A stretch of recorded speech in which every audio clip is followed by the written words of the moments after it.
Let us study about directive principles of a state policy. Directive, directive principles of a state policy are a set of guidelines or principles enshrined in Part 4, Article 36 to 51 of the Constitution of India. Unlike fundamental rights, which are justiciable and can be enforced by the courts, directive principles are non-justiciable. This means that they are not legally enforceable by the courts, but they serve as important guidelines for the government in formulating policies and laws. Read here to know them in detail. Part 4 of the Indian Constitution deals with the directive principles of our state policy, DPSP. The provisions contained in this part cannot be enforced by any court, but these principles are fundamental in the governance of the country, and it shall be the duty of the state to apply these principles in making laws. The concept of directive principles of a state policy was borrowed from the Irish constitution. While most of the fundamental rights are negative obligations on the state, DPSPs are positive obligations on the state, though not enforceable in the court of law. The directive principles of a state policy aim to promote the welfare of the people, ensure social and economic justice, and create a just and equitable society. They provide a framework for the government to strive towards achieving certain socio-economic goals, even though they may not be immediately attainable due to various constraints. While the directive principles themselves are not legally enforceable, they are considered fundamental in the governance of the country. They guide the fundamental formulation of policies and law by government and are taken into consideration by the legislature while enacting laws. Over the years, many judicial decisions and legislative measures have been influenced by the spirit of the directive principles. The balance between fundamental right and directive principles is essential for creating a just and equitable society that respects individual freedoms from striving for the welfare of all citizens. Equal pay for equal work, ensuring that men and women receive equal pay for equal work. Right to work, education, and public assistance in the certain cases. Ensuring opportunities for work, education, and public assistance, particularly by marginalized sections of society. Provision of adequate means of livelihood, ensuring that the citizens have the means to earn a livelihood that is equitable and sustainable. Equal justice and free legal aid, ensuring that the justice is accessible to all and that free legal aid is provided to those who cannot afford it. Promotion of educational and economic interests of scheduled castes, scheduled tribes, and other weaker sections, ensuring that the development and protection of marginalized communities, protection of monuments and places of national importance, preserving cultural heritage and historical sites, promotion of international peace and security, pursuing policies that contribute to international peace and security, uniform civil codes, striving to secure for the citizens to uniform civil code throughout the territory of India, protection of the environment, promoting sustainable development and protecting the environment. The DSP has been amended four times. 42nd Amendment 1976. It added four new directive principles: Article 39, Article 39A, Article 43A, and Article 48A. 45th Fourth Amendment 1978. The 44th Amendment Act of 1978 created a new DPSP under Article 38, which mandates the state to reduce inequalities in income, status, facilities, and opportunities. 86th Amendment 2002. altered Article 45 subject matter and under Article 21 a basic education became a fundamental right. 97th Amendment 2011. The 97th Amendment Act of 2011 created a new DPSP for cooperative societies under Article 43B. Article 36. Definition. In the part, unless the context otherwise requires, the state has the same meaning as in Part 3. Article 37. Application of the principles contained in this part.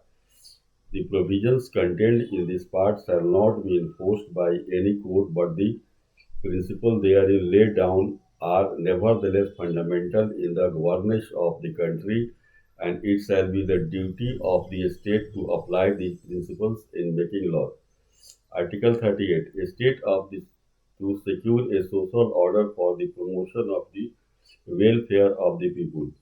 The state shall strive to promote the welfare of the people by securing and protecting as effectively as it may a social order in which justice, social, economic, and political shall inform all the institutions of the national life. The state shall in particular strive to minimize the inequalities in income and endeavor to eliminate inequalities in status, facilities, and opportunities, not only amongst individuals but also amongst groups of people residing in different areas or engaged in different vocations. The state shall in particular direct its policy towards securing that the citizen, men and women, equally have the right to an adequate means of livelihood, that the over ownership and control of the material resources of the community are so distributed as best to subserve the common goods, that the operation of the economic system does not result in the concentration of wealth and means of production to the common detriment, that there is equal pay for equal work of both men and women, that the health and strength of workers, men and women, and the tender age of children are not abused, and the citizens are not forced by economic necessity to enter avocations unsuited to their age or strength, that children are given opportunities and facilities to develop in a healthy manner and conditions of freedom and dignity, and that a childhood and youth are protected against exploitation and moral and material abandonment.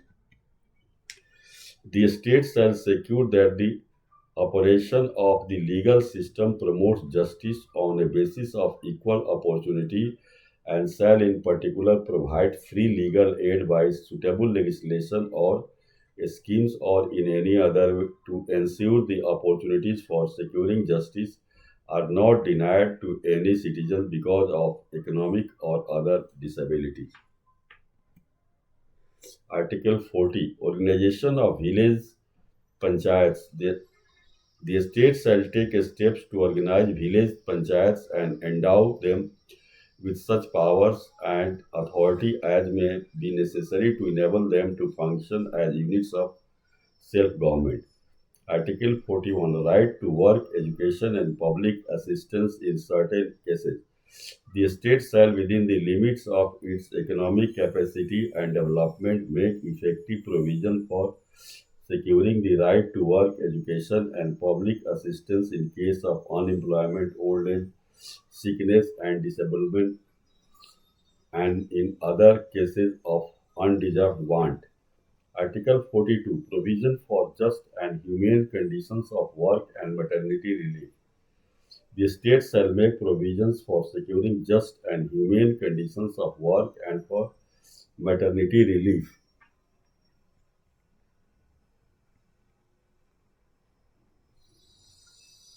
Article 44. Uniform Civil Code for the citizen. The state shall endeavor to secure the citizens a uniform civil code throughout the territory of India. Article 45. Provision for free and compulsory education for children. The state shall endeavor to provide within 10 years from the commencement of this constitution for free and compulsory education for all children until they complete the age of 14 years. Article 46. Promotion of educational and economic interests of scheduled castes, scheduled tribes, and other weaker sections.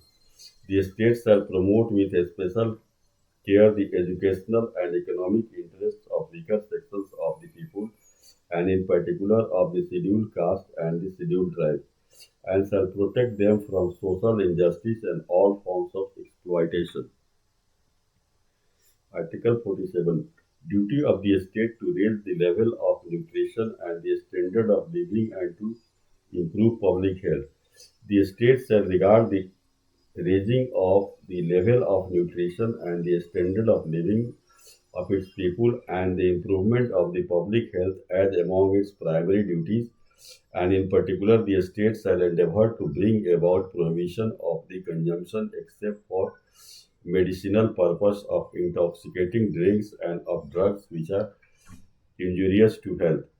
Article 48. Organization of Agriculture and Animal Husbandry.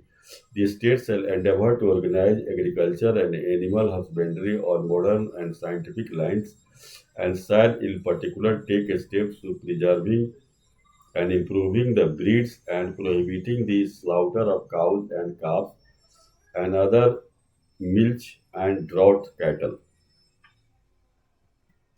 Article 48A.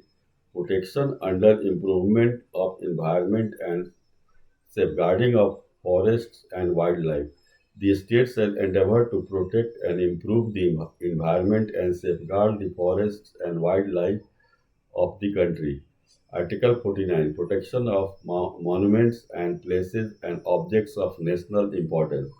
It shall be the obligation of the state to protect every monument or place or object or artistic or historic interest declared by or under law made by Parliament to be of national importance from spoliations, disfigurement, destruction, removal, disposal, or export as the case may be. Article 50. Separation of judiciary from the executive. The state shall take steps to separate the judiciary from the executive in the public services of the state. Article 51. Promotion of international peace and security. The state shall endeavor to promote international peace and security, maintain just and honorable relations between nations, foster respect for international law and treaty obligations in the dealings of organized people with one another, and encourage settlement of international disputes by